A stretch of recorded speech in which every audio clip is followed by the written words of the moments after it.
Hello there, and for those of you celebrating, happy holidays. The end of the year usually marks a quiet time for my household. We're relaxing indoors and spending a lot more time on the couch together. And more recently, I've been spending more time with a certain form factor of handheld gaming. And in this video, I'm going to share with you that experience, and maybe it can be your next form factor as well. Let's get started. Now, I've had various handheld sizes over the years.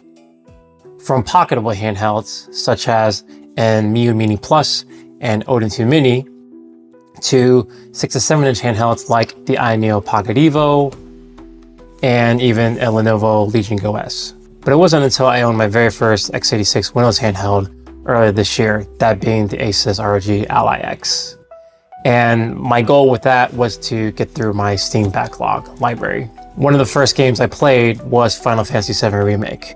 And I noticed that even with short play sessions, around 15 to 20 minutes, trying to read text-heavy games on a 7-inch screen was a bit straining on my aging millennial eyes. But it wasn't until I started playing the Game of the Year winner, Clair Obscur Expedition 33, that it finally broke me.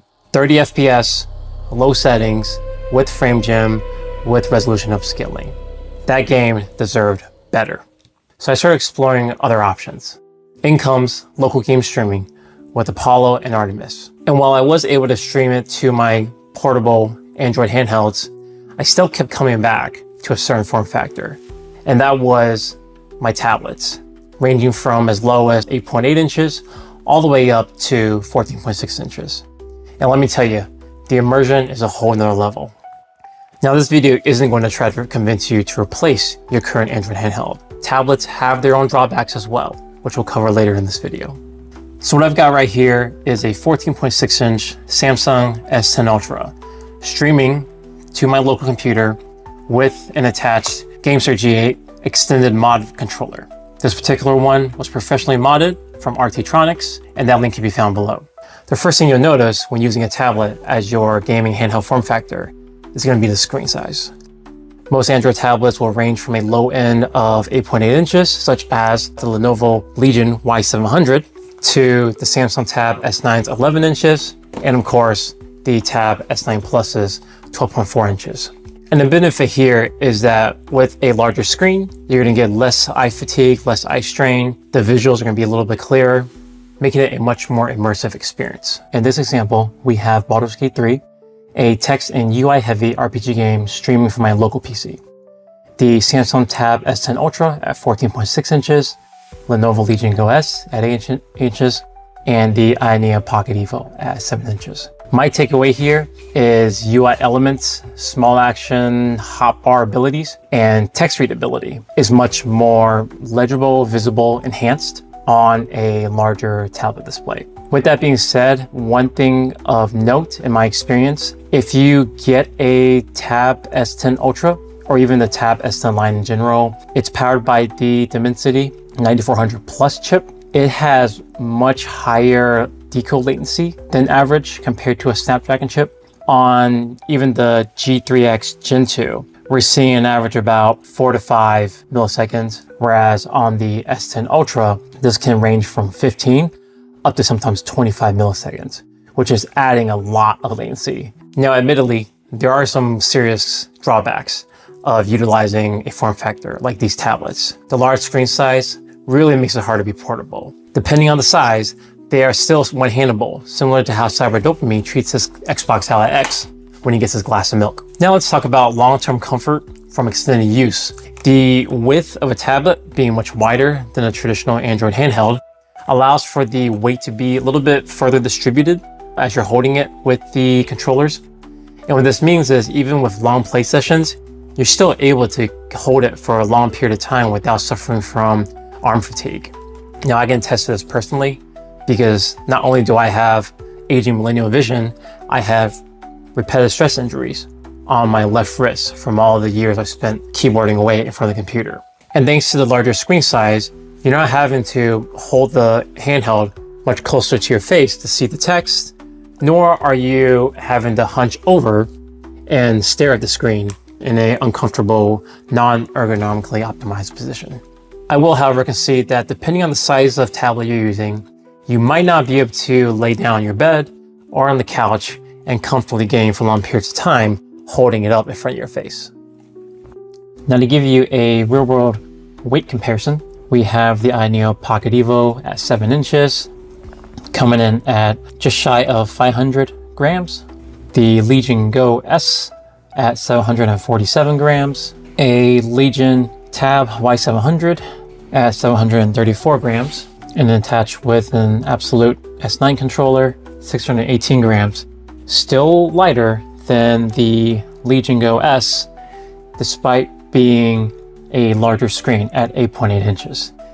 The Samsung Tab S9 11-inch by itself at 542 grams, paired with the GameSir G8 with the extension mod, coming in at 865 grams. So at this point, we've crossed into heavier than the Legion Go S territory, but you're getting an 11-inch screen with OLED out of this configuration. The Samsung Tab S9 Plus at 12.4 inches, coming in at 590 grams, with the G8 added on, coming in a total at 913 grams. And lastly, we have the 14.6 inch Tab S10 Ultra at 789 grams by itself, and then paired with a controller, really tipping the scales at 1.1 kilograms. At this point, you've crossed over the 2-pound threshold. As I mentioned before, if you were to choose this particular size as your form factor, you would definitely need some sort of surface to rest your arms in or hands on, or sitting cross-legged on a couch and resting it in your lap. Now, one other benefit of using tablets as your gaming handheld is going to be the speaker quality. Tablets being a mainstream media consumption device usually means they have way more speakers compared to traditional Android handhelds. In this example, the Tab S line all have 4 speakers tuned by AKG on the sides. And in this one, we have the Lenovo Yoga Tab Plus, which actually has 6 Harman Kardon tuned speakers. What this means is you probably get a much richer and larger atmospheric soundscape thanks to the number of speakers and improved sound drivers in them, but they're not going to beat out traditional headphones or earbuds. And one other minor gripe is sometimes, depending on where the speakers are located, the telescopic controller might be covering up some portion of the speaker grills themselves.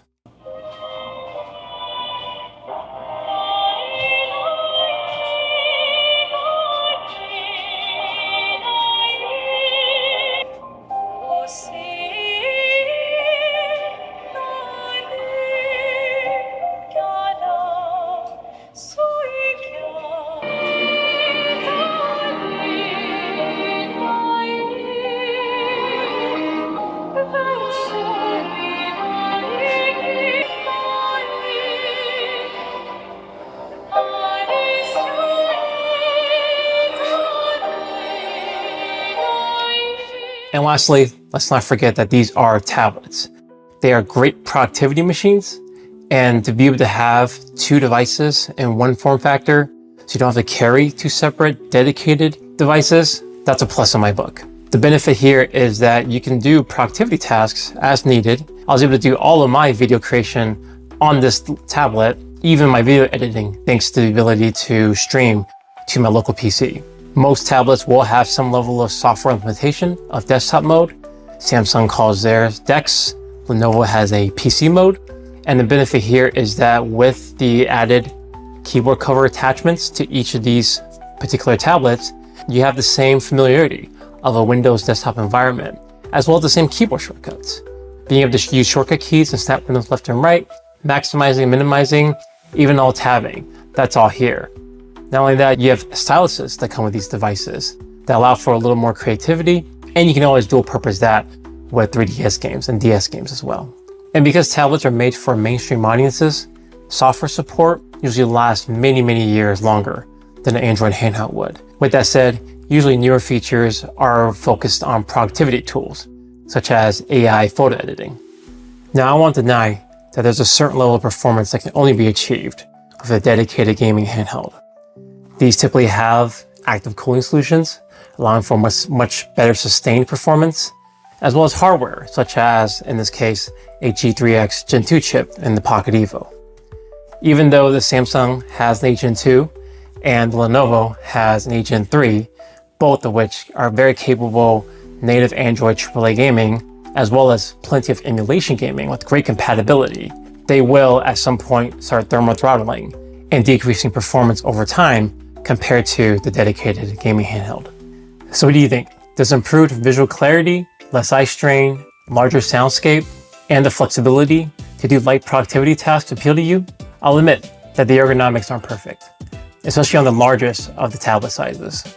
However, for me, when I'm at home on the couch, this provides a much more enjoyable gaming experience compared to some of my more portable Android handhelds. And if you're wondering about the value proposition, check out my other video where I actually compare them in today's market, both used and new. Let me know your thoughts and your preferred gaming methods. And if you made it this far, thank you very much for watching this video. This is CJ, wishing you happy holidays, and I'll catch you in the new year.